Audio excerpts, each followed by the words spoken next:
Hi, I'm Laura from The Butterfly Mother. We make videos about parenting, mental health and emotional well-being, and today I want to share 7 tips for feeling more happy in your everyday life. By way of introduction, I am someone who has been obsessed with happiness in the past. When I was struggling with perinatal mental health issue, predominantly anxiety and OCD, my biggest worries, my biggest obsessions were about whether I was enjoying being a mum and whether I was happy in my life in general. But through my recovery journey, I've been forced to learn quite a lot about happiness, about my perception of happiness, and about what it means to feel happy, content and peaceful in your life. And I've picked up quite a few tips along the way of how you can change your mindset to a more positive one. So I wanted to share those today. Number 1 is to practice gratitude. I think this is something that will benefit anybody's mental health or emotional well-being.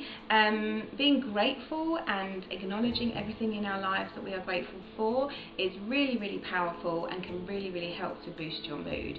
A sort of practical way that I do this is to do a gratitude journal. When I was very, very poorly, I did this every single day. Now I still try to do it on a fairly regular basis. It just involves having a notebook and each day writing down 3 things that you are grateful for, and they do not have to be big, wonderful, over-the-top things. They can be things that are very, very simple, very, very everyday. By acknowledging these things that we're grateful for, that gives us a boost, makes us feel more positive about our lives and has a really good impact on our mood and the amount of happiness that we feel. My second tip for feeling more happy is self-care.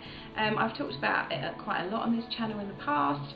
I think self-care and me time is essential for anybody's well-being. It doesn't have to be a whole weekend at a spa. It can be 5 to 10 minutes each day doing something that is just for you, whether that be a hobby or spending time doing whatever you like to do to relax. Whatever self-care is for you, whatever refuels you, then make sure you spend 5 to 10 minutes at least every day doing that. I think of it as part of my daily routine. I think of it as just as important as bathing. So if you've got time for a shower, you've got time for 10 minutes of self-care, and it's really, really important and can have a really positive impact overall on how happy you feel in your life. Tip number 3 is to find joy in the really small moments.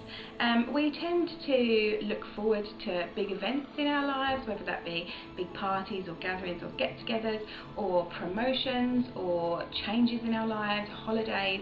All of those big moments we tend to look forward to, and we tend to expect to get a lot of happiness from them.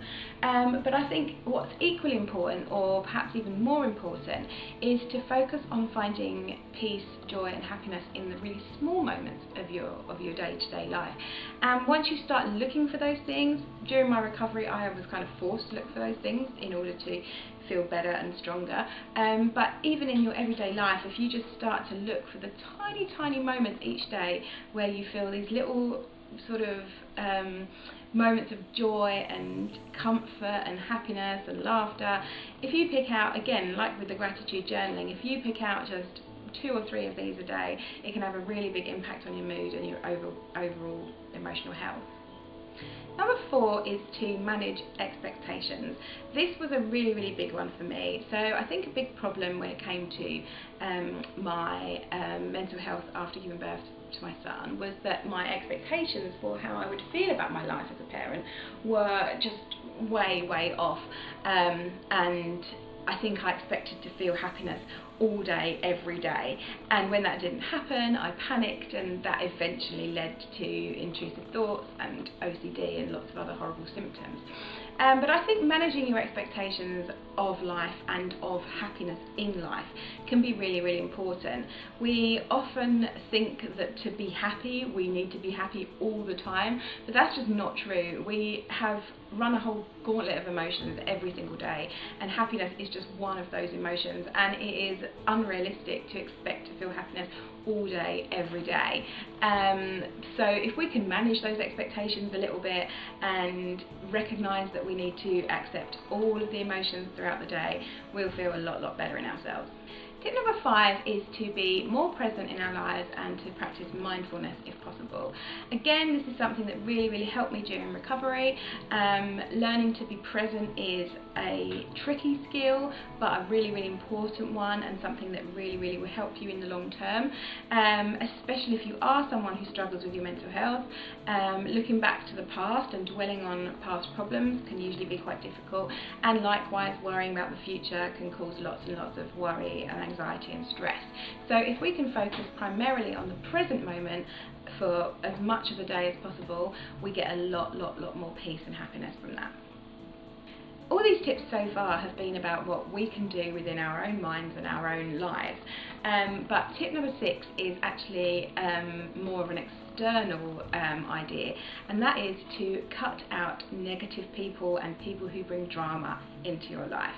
I've certainly experienced this myself, and there's been people in your life that everyone's got someone, haven't they, that tend to bring a lot of drama and a lot of upset into your lives. And I'm not by any means saying you shouldn't help that person or comfort that person, but if that person is having a negative impact on your life more often than not, and they're sort of mostly concerned about their own needs and their own dramas and not much concern for you, then they're just going to be a drain on your life, and it's much better for your well-being if you can surround yourself with positive people.